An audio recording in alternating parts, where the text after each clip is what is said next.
I'm gonna do a little bombshell with everyone right here, okay? We know the CDC and the FDA understand perfectly well what IgG4 means because they've already done the timing properly for pertussis vaccines.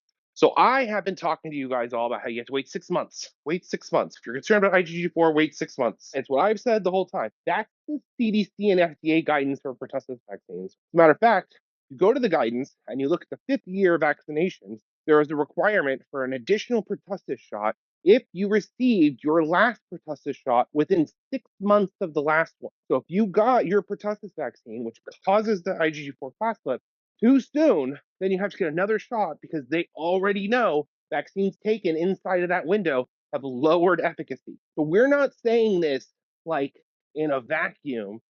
The CDC and FDA already has appropriate regulations for other vaccines that cause this effect. So they know perfectly well that we are not explaining anything to them. We're more telling them that we know now. And that's kind of a big deal. Just to back up a moment, so for those unfamiliar, IgG4 immunoglobulin, it's a type of antibody, right? So we're talking about a type of antibody that your immune system generates when it gets repeatedly exposed to a certain type of antigen. And so what we've observed with mRNA vaccines is that you start to see it a little bit after 2 shots, but especially after 3 shots, is that you have this what's called an IgG4 class switch, which tends to generate a higher proportion of these IgG4 antibodies versus a few other classes such as It's about 20. IgG1, IgG3. It's about 20%. About 20% in the studies on RNAs. It goes to about like 19 point something percent of your IgG1 becomes IgG4,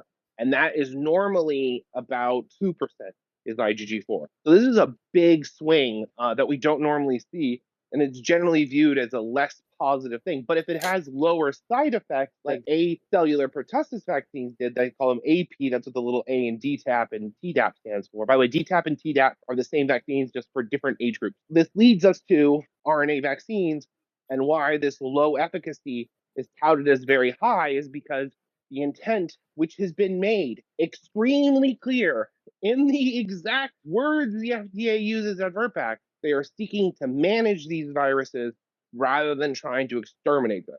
But when we're coming to them saying, no, no, no, you have to exterminate them, this is asking for a major policy shift in the FDA that I think they want.